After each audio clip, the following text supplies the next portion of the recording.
Welcome to TechEg again. So today we are going to discuss the next series of the process concept. We are going to discuss today process control block. So as we call about the process control block, guys, this is very similar to your ID card you are having with you.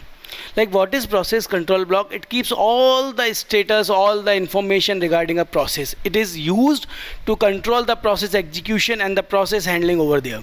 So guys, like you are having your process like you are having your ID card to be identified among an organization, the same part is with the process control block. Why do we need that then? In that case, the case is very simple. Like, your ID card is required to communicate with each other. Like, if you are new to a system and you need help someone, you need to get help from someone, you will search the company people or the people from the same organization with you. If they are there, you will move to them by like without any hesitation and will ask the favor from their side. So guys, same is the process control block. When one or another process needs to communicate with each other, they need to find out which one is like known to us, and that is why they need to check their process control block. Except even it is required to keep many details which are required to run in the system.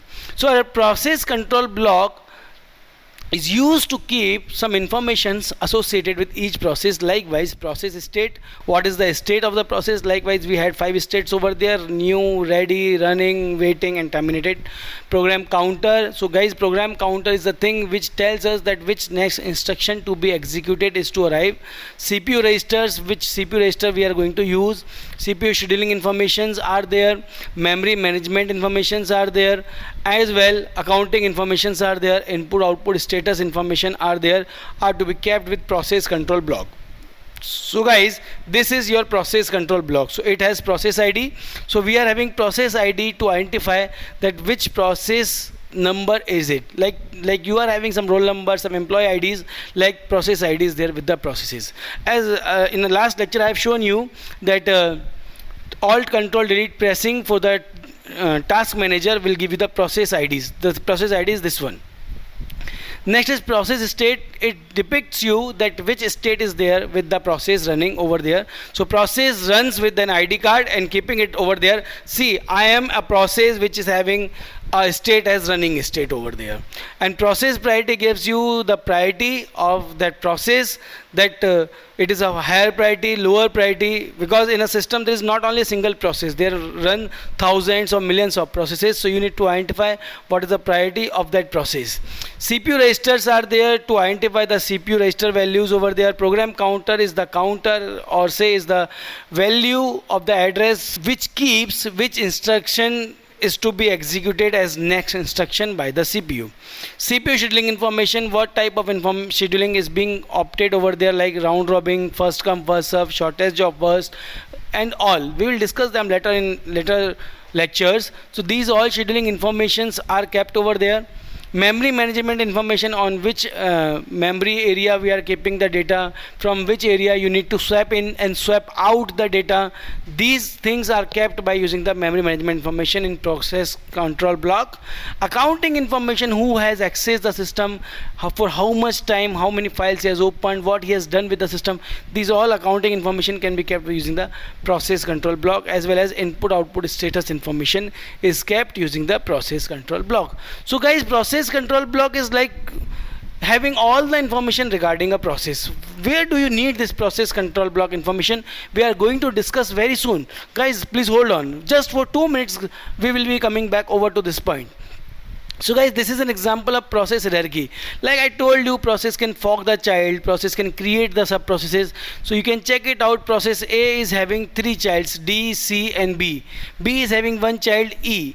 C is having 2 children, F and G. G is having 1 child, that is H. So in this way we can design the process hierarchy. So this is, guys, how the process control block is used. You can check it out. Process A was having 3 children, B, C, D. So process A is there and it is having 3 children, B, C and D. So every process has its process control block. Check it out. I have written over there. In this block, this side is address of first child for the parent and this is the address of next child for the parent. So in a process, we have connected all the three processes B, C and D. So this is first child and it is being connected C and D and so on. So every process control block is being connected with another process. So whenever they want to communicate, they will check out the process control block of the connected process and will talk to them.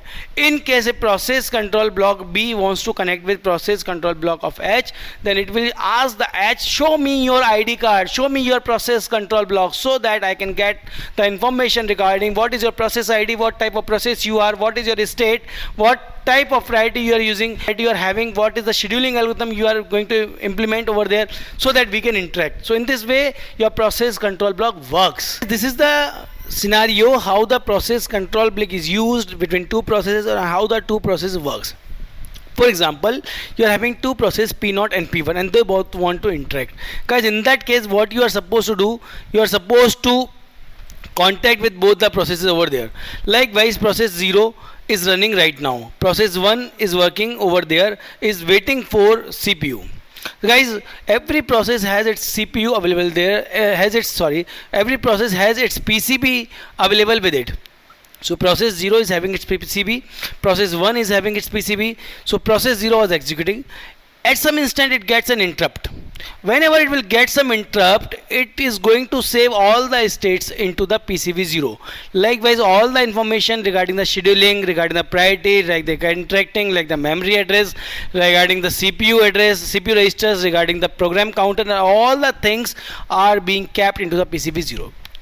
When it is done, it will inform the process 1 or system will inform the process 1 to execute, and when it is informed, process 1 will reload its PCB 1 to run, and by the time P1 was idle state.